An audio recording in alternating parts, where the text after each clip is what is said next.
Everyone, good morning. देखो हम लोग आज हिस्ट्री का एक नया चैप्टर पढ़ेंगे क्लास 12th का, और उस चैप्टर का नाम है बंधुत्व, जाति तथा वर्ग।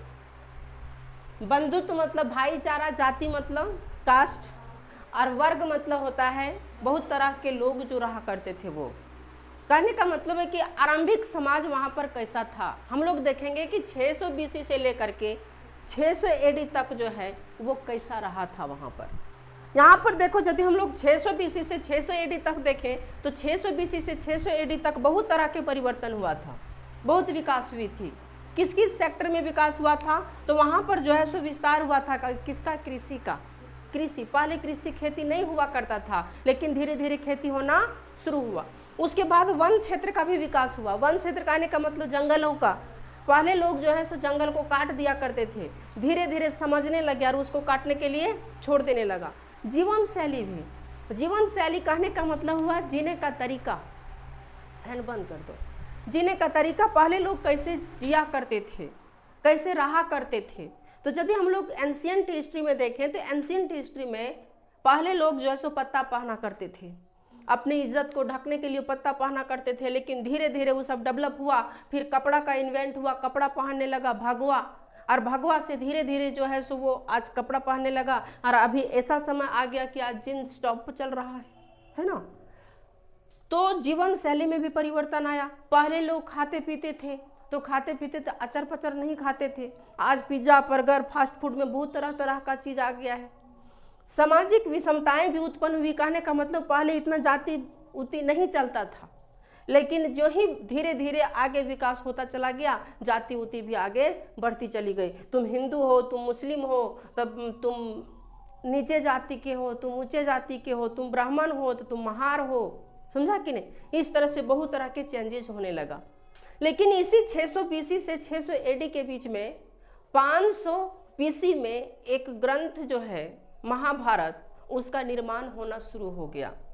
किसका? महाभारत। और महाभारत का जो निर्माण होना शुरू हुआ, महाभारत के बारे में तो हम लोग जानते ही हैं। महाभारत हम लोग देखे भी होंगे, तुम लोग देखी भी ही होगी। तो महाभारत का जो है सो विद्वान मतलब कि उसका निर्माण शुरू होने लगा। महाभारत जो है, कहा जाता है, इतिहास ऐसा बुक में लिखा हुआ है कि 500 BC में जो उसका निर्माण कार्य शुरू हुआ सो 1000 BC तक चला। तब तक यह महाभारत लिखा गया। समझो कितना दिन तक इसे लिखा गया महाभारत को। महाभारत में लगभग जो है सो 1 लाख श्लोक हैं। श्लोक किसको कहते हैं? जैसे कि तुम लोग पढ़ती होगी कर्मण्यधिकारस्ते कर्मचित महाफलेषु, तो ये एक प्रकार का श्लोक है। इसका मतलब होता है कर्म करो, फल की चिंता मत करो। समझा कि नहीं? तो ये एक प्रकार का श्लोक है। और इसी तरह से कितना श्लोक है? लगभग 1 लाख श्लोक है। अब 1 लाख श्लोक है तो समझ सकते हो कि कितना मोटा वो किताब होगा। 13,000 पेजेस का है। समझ सकते हो कितना? 13,000 पेजेस का है वो महाभारत। बुक का नाम क्या है? महाभारत। इस बुक का नाम क्या है? महाभारत। और 13,000 पेजेस का है ये बुक। और इस बुक में पूरी तरह से लिखा गया उस समय के काल को, जैसे किस तरह से वहाँ पर कृषि का विस्तार हुआ, कैसे परिवार चलता था, कैसे परिवार में विभेद शुरू हुआ, कैसे जीवन शैली में परिवर्तन होना शुरू हुआ। तो हम लोग जो है सो इसी को क्या करना है? पढ़ना है। देखो हुआ क्या, महाभारत जो लिखी गई है, महाभारत मुख्य रूप से 2 परिवार पर है, पांडव और कौरव। नाम सुनी ही होगी। पांडव में जो पांडव थे उसके 5 पुत्र थे, युधिष्ठिर, भीम, अर्जुन, नकुल और सहदेव। और कौरवों में 100 पुत्र थे, जो इसके धृतराष्ट्र के, जिसमें से प्रमुख जो थे वो थे कौन? दुर्योधन। कौन थे? दुर्योधन। तो इन लोगों के बीच में जो है सो बंटवारा हुआ। जब पांडव बड़े भाई थे, वो जब उसकी मृत्यु हो जाती है, मर जाते हैं, तो उसका उत्तराधिकारी युधिष्ठिर बनता है, लेकिन उसका भाई धृतराष्ट्र बन जाते हैं।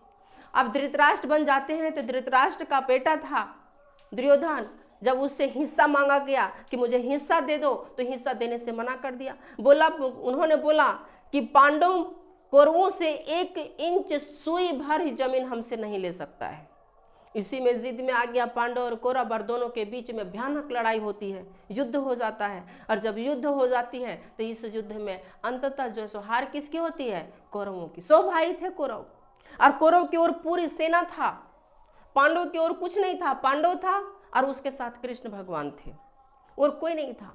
और कौरव की ओर जो है सो पूरी सेना था, फिर भी कौरव हार गया और पांडव जीत गया, क्योंकि सत्य की हमेशा जीत ही होती है, विजय ही होता है। तो वहां जाकर के यही पूरी कहानी जो दो परिवार के बीच में जो लड़ाई हुआ है उसी का मुख्य आधार बना करके ये महाभारत को लिखा गया है। इसमें दिखाया गया है कि किस तरह से भाई भाई के बीच में बंटवारा ना होने से भाई भाई के बीच में भी लड़ाई हो जाती है और एक भाई दूसरे भाई की हत्या करता है। समझा कि नहीं? ये एक ऐसी चीज है, बंटवारा एक ऐसा चीज है जिसे भाई भाई की हत्या हो रही है। तो वो हम लोग को क्यों पढ़ना पड़ रहा है? हम लोग को इसीलिए पढ़ना पड़ रहा है क्योंकि हम लोग महाभारत से सीखेंगे कि जो लोग महाभारत में गलतियां किया वो गलती हमसे ना हो। महाभारत में गलती हुई, उन्होंने अपना भाई को हिस्सा नहीं दिया, हिस्सा नहीं देने के बाद सबों भाइयों की हत्या हो गई और हत्या होने के बाद पूरी कौरव बर्बाद हो गया। फिर पांडव भी वहां पर राज तो किया लेकिन उसके साथ राज करने के लिए उसका परिवार नहीं था। तो वो भी वहां से हम लोग को सीखने को मिलता है कि यदि भाई भाई है तो हर चीज मिल बांट करके लेना चाहिए। ऐसा नहीं कि तुम बड़े हो तो सब रख लो, छोटे हैं तो कुछ नहीं दो, चाहे छोटे हो तो सब रख लो, बड़े हैं तो कुछ नहीं दो, एकदम मिल बांट करके। तो ये चीजें हम लोग को वहां से सीखने को मिलता है। वहां से कुछ और प्रथाएं थी जो हम लोग पूरा चैप्टर में इसको हम लोग पढ़ेंगे कि क्या प्रथाएं थी, किस तरह से वहां विवाह हुआ करता था, किस तरह से वहां पुत्र वधू हुआ करते थे, दहेज चलता था कि नहीं चलता था, वो सब सारी चीज को हम लोग क्या करेंगे, डिस्कस करेंगे इस चैप्टर में। समझा कि नहीं? तो देखो इसमें यदि हम लोग महाभारत की बात करें तो महाभारत 1919 में एक विद्वान थे वीएस सुकथांकर, इसको एक काम दिया गया। क्या काम दिया गया कि महाभारत जो लिखी गई, महाभारत ऐसा नहीं कि एक ही साथ बैठ करके एक किताब एक आदमी लिख दिया। महाभारत को पता चल रहा है कि कोई भारत के इस कोना में लिख रहा है बैठ करके, कोई कुछ बातें वहां लिख रहा है, कोई वहां लिख रहा है, कोई वहां लिख रहा है, कोई वहां लिख रहा है।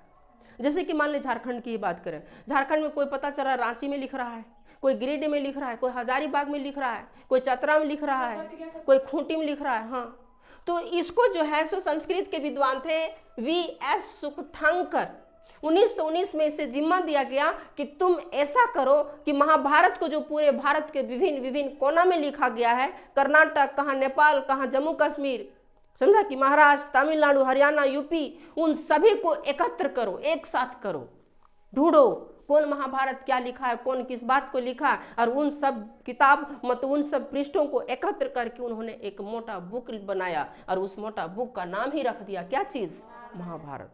महाभारत किसी एक इंसान ने नहीं लिखा है, महाभारत को हर जगह, जैसे कि हम हैं उस समय तो हम कुछ बातें लिख दिए, तुम लोग हो तुम लोग कुछ बातें लिख दी, समझा कि नहीं, और इस तरह से लिखा गया। लेकिन उसको एकत्र करने का जिम्मा किसे दिया गया था, संस्कृत के विद्वान थे वीएस सुकथांकर। अब इन्होंने ही क्या किया, उसको एक साथ किया और एक साथ करने के बाद 13,000 पेजेस में यह जो है महाभारत लिखा गया। देखो महाभारत जब लिखा गया तो भारत के विभिन्न कोनों में लिखा गया, भारत के अलग अलग देश में मतलब अलग अलग क्षेत्र में लिखा गया। तो अलग अलग क्षेत्र में जब लिखा जाएगा तो एक ही लिपि में तो नहीं लिखा जाएगा, कई सारी लिपि में जो है सो महाभारत को लिखा गया। लेकिन देखा गया कि जब बहुत सारी लिपि कर देंगे तो हर कोई पढ़ नहीं पाएगा, तो उन बहुत सारी लिपियों को एक लिपि में बाद में चेंज किया गया और वो क्या था, संस्कृत। उसे संस्कृत में वर्णित किया गया और संस्कृत में पूरी बुक को लिखा गया और पूरे बुक को लिखने के बाद उस किताब को प्रकाशित किया और उसे जो है सो ऐसा करने में, सभी किताब को एकत्र कर मतलब कि सभी पेजेस को एकत्र करने में, भारत के विभिन्न कोनों से एकत्र करने में 47 साल का समय लगा, 47 ईयर्स। समझ सकते हो कि जो महाभारत लिखी गई उस महाभारत को एकत्र करने में 47 साल का समय लगा और महाभारत को लिखने में 500 साल का समय लगा। 500 बीसी से जो लिखना स्टार्ट हुआ 1000 बीसी में वो कंप्लीट हुआ, 500 समय का समय लगा सिर्फ महाभारत को लिखने में। लेकिन अब जो लिखा गया उसको एक साथ करने में कितना समय लगा, 47 ईयर्स। समझ सकते हो। हाँ, वीएस सुकथांकर, इसके साथ बहुत सारे लोग थे। अकेले इससे पॉसिबल है क्या? अकेले कर्नाटक जाएगा कि जम्मू कश्मीर जाएगा कि पूरब की ओर जाएगा, कहाँ जाएगा? तो इसके साथ बहुत सारे सहपाठी थे। मैंने इसको लीडर बनाया गया इसलिए इसका नाम आ गया। समझे कि नहीं? अब जब इस किताब को जब लिखा गया तो लिखने के बाद इसे पूरी तरह से जो समझा गया 19वीं 20वीं शताब्दी में, उससे पहले लोग समझता ही नहीं था। क्यों नहीं समझता था? तो बहुत लोग पढ़े लिखे नहीं थे, और पढ़े लिखे थे तो कई सारी लिपि में बटी हुई थी।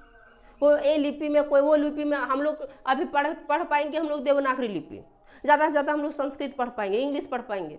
बाकी कहीं हम लोग को बंगाली दे दे, चाहे हम लोग को तमिल दे दे, कन्नड़ दे दे, क्या पढ़ पाएंगे? एकदम उसको टुकुर टुकुर ताकते रह जाएंगे हम लोग। पढ़ पाएंगे? नहीं पढ़ पाएंगे। तो इसीलिए इसको जो पढ़ा गया, कब पढ़ा गया? 19वीं 20वीं शताब्दी में इसलिए पढ़ा गया क्योंकि जब इसे संस्कृत में लिखा गया, और संस्कृत में जब लिखा गया तो लोग पढ़ने के बाद इसके मतलब को समझा कि ऐसा ऐसा हुआ है हमारे देश में।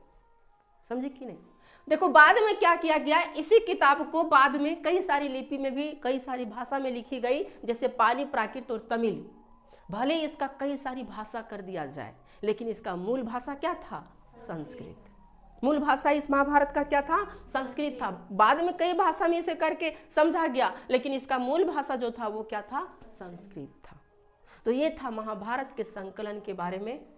समझे कि नहीं? कई विद्वानों ने मिल करके इसका संकलन किया और कई विद्वानों ने मिल करके इसको लिखा होगा, तब जाकर के आज हम लोग महाभारत के बारे में पढ़ते हैं, जिसमें 13,000 पेजेस हैं और 1 लाख से अधिक श्लोक हैं। अब हम लोग देखेंगे कि महाभारत के समय में विवाह प्रथा कैसा था, वहाँ पर किस तरह विवाह हुआ करता था, वहाँ पर जो है सो दहेज वगैरह था कि नहीं था। ठीक, इतना लिख लो।